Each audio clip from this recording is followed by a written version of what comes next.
Hello friends, नमस्कार। मैं हूं नीरज राय और स्वागत है आपका फार्मा हार्ट्स में। दोस्तों, आज के वीडियो में हम डिस्कस करने वाले हैं सेकेंड ईयर के एक सब्जेक्ट के सिलेबस के बारे में। सब्जेक्ट का नाम है हॉस्पिटल एंड क्लिनिकल फार्मेसी। मेरे पास ठाकुर पब्लिकेशन की इस समय बुक है और यहाँ से हम आपको सिलेबस के बारे में बता रहे हैं। ठीक है, अब यहाँ पे इसका सिलेबस भी दिया गया है और कंटेंट भी दिया गया है। तो एक्चुअली जो फिर से मैं बताऊँ, यहाँ पे जो आपको लिखा हुआ मिलेगा वो एक्चुअली कंटेंट होगा और मतलब चैप्टर्स होंगे, और जो मैं आपको चीज़ें बताऊंगा वो सारी चीज़ें सिलेबस के अकॉर्डिंग बताऊंगा। ठीक है, तो ध्यान से देखिएगा।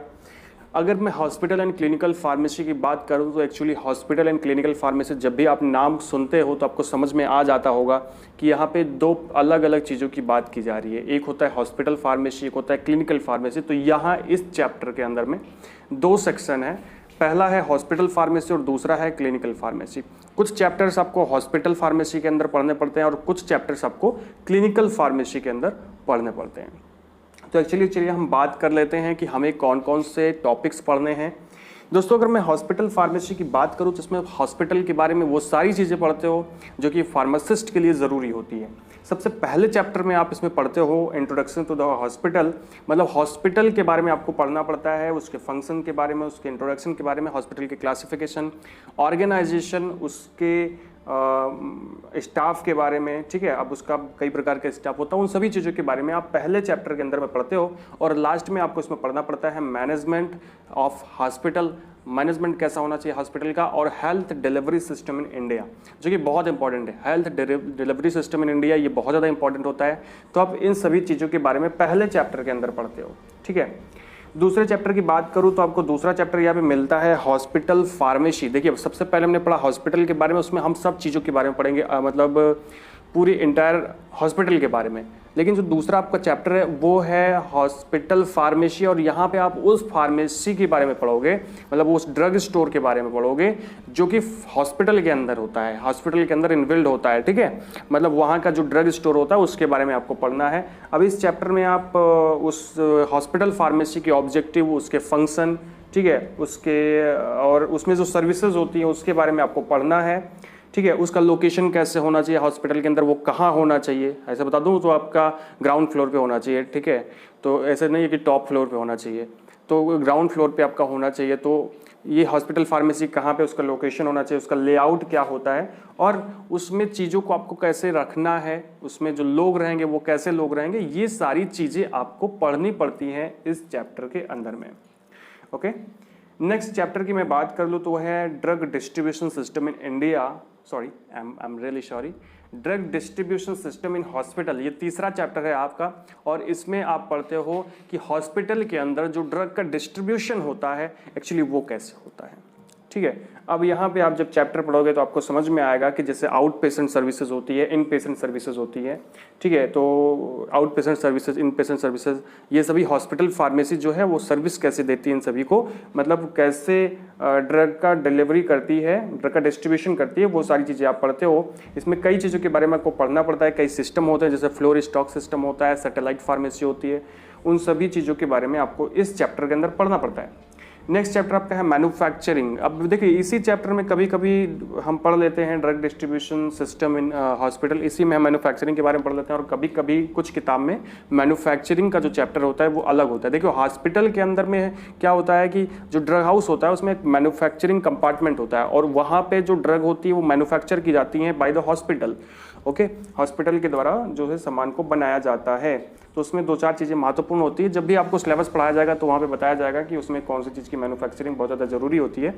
अब उसी मैन्युफैक्चरिंग के चैप्टर में आपको पढ़ना पड़ता है स्टेराइल प्रोडक्ट की मैन्युफैक्चरिंग, ठीक है, और नॉन स्टेराइल प्रोडक्ट की मैन्युफैक्चरिंग। अब देखिए, स्टेराइल प्रोडक्ट की मैन्युफैक्चरिंग आप यहाँ पे भी पढ़ोगे, आप फार्मास्यूटिक्स में भी पढ़ोगे स्टेराइल प्रोडक्ट की मैन्युफैक्चरिंग। ठीक है, लास्ट चैप्टर है, आपको सिलेबस बताया है, आपको शायद पता होगा अगर आपने वो वीडियो देखा होगा। अब यहाँ पे आप देखोगे कि जो पैरेंट्रल्स बनते हैं, जो लार्ज स्केल होते हैं, जो स्मॉल स्केल होते हैं, उसको आपको पढ़ना है। मतलब जो बड़े बड़े जो बॉटल्स आते हैं ना चढ़ाने के लिए, उसके बारे में पढ़ोगे, और आप भाई साहब इसके बारे में पढ़ोगे, क्या बोलते हैं इसको, जो छोटे छोटे इंजेक्शंस आते हैं, ठीक है, उनके बारे में, उसको बोलते हैं स्मॉल स्केल पैरेंट्रल्स। उसके बाद आप रिक्वायरमेंट्स कुछ अब उसके बाद अगर बात करें नॉन स्टेराइल मैन्युफैक्चरिंग की, तो उसमें आप जैसे लिक्विड ओरल्स के बारे में, सिरप हो गया, टेबलेट हो गया, कैप्सूल हो गया, इन सभी चीज़ों के बारे में आपको पढ़ना पड़ेगा जो आप फार्मास्यूटिक्स में पढ़ चुके हो फर्स्ट ईयर में और सेकंड ईयर दोनों में। तो यहाँ पे आपको ज़्यादा मेहनत करने की ज़रूरत नहीं है, आप फार्मास्यूटिक्स का सिलेबस यहाँ पे अटैच कर सकते हो, ठीक है। अब नेक्स्ट चैप्टर आपका है PTC pharmacy therapeutic committee, pharmacy therapeutic committee के बारे में आपको पढ़ना पड़ता है। और नेक्स्ट है आपका हॉस्पिटल फार्मोलरी। देखो इसी चैप्टर के अंदर में है हॉस्पिटल फार्मोलरी, उसके बारे में आपको पढ़ना पड़ता है, जिसमें हम क्या करते हैं, देखो फार्मेसी थेरापेटिक कमेटी एक कमेटी होती है जिसमें सभी मेडिकल स्टाफ होते हैं और वो निर्धारित करते हैं कि कैसे कैसे दवा दी गई है, वो सारा चार्ट बनाते हैं और उस चार्ट को हम बोलते हैं हॉस्पिटल फार्मोलरी। अब हॉस्पिटल फार्मोलरी के बारे में पढ़ोगे। अगला है ड्रग इंफॉर्मेशन सर्विस, एक गठित की जाती है एक ऑर्गेनाइजेशन वो आपके हॉस्पिटल के अंदर में, जिसको हम बोलते हैं ड्रग इंफॉर्मेशन सर्विस या सेंटर बोलते हैं, ठीक है। वो जो कंपार्टमेंट होता है, कंपाउंड मतलब जो भी होता है, जो जगह होती है उसको, और वहाँ पे कुछ लोग बैठते हैं, वो जानकार होते हैं दवाओं के बारे में, तो वो देखते हैं और वो ड्रग के बारे में इंफॉर्मेशन रखते हैं कि कौन सी ड्रग देने पे क्या होता है, किसका क्या एडवर्स इफेक्ट है, वो सारी चीज़ें ये लोग जो है डिस्कस करते रहते हैं। तो और सारा रिकॉर्ड रखते हैं ड्रग इंफॉर्मेशन सर्विस। इसमें आप इसी को पढ़ते हो कि ये होता क्या है और ये काम कैसे करता है, ठीक है। उसके बाद अगला देखिए क्या है सर, अगला है आपका सर्जिकल ड्रेसिंग के कुछ इक्विपमेंट आपको पढ़ने पड़ते हैं। और फिर लास्ट में आता है एप्लीकेशन ऑफ कंप्यूटर्स, जो कि हॉस्पिटल फार्मेसी के अंदर बहुत ज़्यादा इंपॉर्टेंट है कि कंप्यूटर के बारे में आपको पढ़ना पड़ता है, उसका एप्लीकेशन फार्मेसी के अंदर कैसे किया जा सकता है, ये सारी चीज़ें आप इस चैप्टर के अंदर में पढ़ते हो। चलिए अब हम बात कर लेते हैं क्लिनिकल फार्मेसी के अंदर में। तो क्लिनिकल फार्मेसी के अंदर में हम लोग ड्रग्स के बारे में पढ़ते हैं, ड्रग का एक्शन जो होता है, जैसे ड्रग इंटरेक्शन होता है, ड्रग का एडवर्स इफेक्ट होता है, डिजीज, इस सब के बारे में पढ़ते हैं। चलिए देख लेते हैं चैप्टर वाइज क्या हमें पढ़ना है। देखिए पहला जो आपको चैप्टर है वो है introduction to the clinical pharmacy. ये जब भी आप कुछ भी पढ़ेंगे तो उसमें इंट्रोडक्शन आपको पढ़ना पड़ेगा, ठीक है। अब introduction to the clinical pharmacy practice, उसकी डेफिनेशन, स्कोप के बारे में पढ़ना पड़ता है। नेक्स्ट दूसरा जो चैप्टर आपका है वो क्या है कि मॉडर्न डिस्पेंसिंग एस्पेक्ट, इसके बारे में आपको पढ़ना पड़ता है। इसमें आप pharmacist and patient counselling and advice for the use common drugs, medication history, कुल मिला के इसमें आप ये पढ़ते हो इस चैप्टर के अंदर में मॉडर्न डिस्पेंसिंग एस्पेक्ट में कि जो फार्मासिस्ट है वो पेशेंट के साथ कैसे काउंसलिंग करेगा, उसको कैसे कैसे एडवाइस दे सकता है, कॉमन ड्रग्स के बारे में कौन कौन सी कॉमन ड्रग्स हैं वो, ठीक है। और उसमें आप मेडिकेशन हिस्ट्री के बारे में भी आप पढ़ते हो कि मतलब उसमें ये बताते हैं कि मेडिकेशन हिस्ट्री कैसे बनाएंगे, ठीक है। दूसरा है कॉमन डेली यूज़ टर्मिनोलॉजी, मतलब आपको टर्मिनोलॉजी के बारे में पढ़ना पड़ेगा जो अक्सर यूज आती है हॉस्पिटल के अंदर में, उसके बारे में, ठीक है।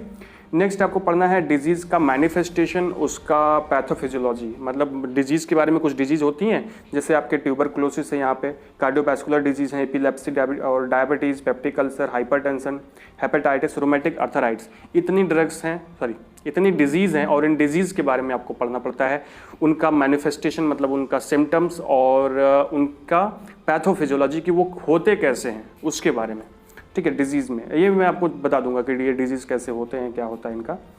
नेक्स्ट आपको चैप्टर है physiological parameter with the significance, आपको फिजियोलॉजिकल पैरामीटर पढ़ना है। इस चैप्टर में आप क्या पढ़ोगे, ध्यान से देखना। इस चैप्टर में आप पढ़ोगे जैसे आपका ब्लड है उसमें कितना हीमोग्लोबिन होना चाहिए, उसमें कितना आरबीसी, कितना डब्ल्यूबीसी होना चाहिए, आपका यूरिन में कितने यूरिया की कितनी मात्रा होनी चाहिए, कैसा होना चाहिए, कितना, ठीक है, पिगमेंट कैसा होना चाहिए, मतलब कुल मिला के आप वो सारी नापजोक के बारे में पढ़ोगे जो आपकी बॉडी के अंदर सही होनी चाहिए, उन सभी के बारे में कि आपके बॉडी के अंदर किस पदार्थ को कितना ज़्यादा मात्रा में होना चाहिए, ठीक है। ये आपका फिजियोलॉजिकल पैरामीटर होता है। नेक्स्ट आपका चैप्टर है drug interaction. Drug interaction chapter है, इसके अंदर आप पढ़ते हो कि दो ड्रग्स जब हम साथ में लेते हैं तो उसमें उसका क्या प्रभाव पड़ता है, ठीक है, वो आप इसमें सारी चीज़ें पढ़ते हो। वो सारी बातें मैं आपको क्लिनिकल फार्मेसी जरूर आपको बता दूंगा तो आपको ज़्यादा समझ में आ जाएगा। नेक्स्ट चैप्टर में आप पढ़ते हो एडवर्स ड्रग रिएक्शन, मतलब बहुत सारी ड्रग्स के एडवर्स रिएक्शन होते हैं जो फालतू के जो उसके रिएक्शंस होते हैं उसके बारे में आपको पढ़ना पड़ता है एडवर्स ड्रग रिएक्शन के अंदर में, ठीक है। और इसका मतलब आप समझते हो कि साइड इफेक्ट एक तरह से कह सकते हो। नेक्स्ट चैप्टर है आपका ड्रग एंड क्लिनिकल टॉक्सिसिटी। बहुत सारी ऐसी ड्रग्स होती हैं जो टॉक्सिसिटी काज करती हैं, जैसे वो पॉइजनिंग काज कर सकती हैं बॉडी के अंदर में, ऐसे हैबिट फार्मिंग ड्रग्स होती हैं वो भी नुकसान कर सकती हैं, ठीक है। तो उन सब के बारे में आपको इस चैप्टर के अंदर पढ़ना पड़ता है। नेक्स्ट आपका चैप्टर है ड्रग डिपेंडेंस। देखिए ड्रग डिपेंडेंस क्या होता है, ड्रग की निर्भरता, इसका वीडियो हमने बनाया हुआ है। और इसका मतलब ये होता है कि मान लो जैसे कोई ड्रग आप खाते हो, जैसे नारकोटिक ड्रग आप खाते हो तो उसकी हैबिट फार्मिंग हो जाती है, मतलब हैबिट बन जाती है, तो वहाँ पे हम बोलते हैं कि वो ड्रग डिपेंडेंस शो करता है। तो वो ड्रग डिपेंडेंस के बारे में आप इस चैप्टर के अंदर में पढ़ते हो। अब उसमें ये सारी ड्रग के बारे में पढ़ते हो जिसका अब्यूज हो सकता है, ठीक है, और उनका ट्रीटमेंट कैसे किया जाए और क्या कॉम्प्लिकेशंस आती हैं, ठीक। उसके बाद नेक्स्ट चैप्टर आपका है bio availability of the drugs. Drug की बायो अवेलेबिलिटी के बारे में आप पढ़ते हो और उसमें ये भी देखते हो कौन से ऐसे फैक्टर्स होते हैं जो कि ड्रग की बायो अवेलेबिलिटी को घटाते हैं या अफेक्ट करते हैं। तो एक्चुअली बायो अवेलेबिलिटी वो होती है जैसे कि ड्रग जो हम ले रहे हैं वो उसका कितना परसेंट यूज़ आ रहा है, जो उसका परसेंट यूज़ होता है वो ड्रग की बायो अवेलेबिलिटी होती है। खास करके जो आप एक क्वेश्चन मैं आपसे पूछ रहा हूँ लास्ट में, आंसर आप दीजिएगा कमेंट बॉक्स में कि कौन सी ऐसी डोजेस फॉर्म होती है, ठीक है, कौन सी ऐसी डोजेस फॉर्म होती है जिसकी लगभग 100% बायो अवेलेबिलिटी होती है। मैंने एक कम्युनिटी टैब में ये क्वेश्चन पूछा था संडे स्पेशल वाली वीडियो में, अगर आप उसको अटेंड किए होंगे तो आप मेरे कमेंट बॉक्स में सही आंसर देंगे। ठीक है फ्रेंड्स, तो ये था आपका हॉस्पिटल एंड क्लिनिकल फार्मेसी का सिलेबस। थोड़ा सा अपन को ऐसा लगता है कि ये बहुत ज़्यादा टफ नहीं होता है हॉस्पिटल एंड क्लिनिकल फार्मेसी। इसकी वीडियो मैं जल्दी से बना दूंगा और खास करके क्लिनिकल फार्मेसी की वीडियो जल्दी बनाऊंगा। फ्रेंड्स, अगर आपको ये वीडियो अच्छा लगा हो तो चैनल को सब्सक्राइब कीजिएगा, वीडियो को लाइक कीजिएगा और शेयर कीजिए अपने दोस्तों के साथ में, और हमें इंस्टाग्राम पे फॉलो कीजिएगा। Thank you.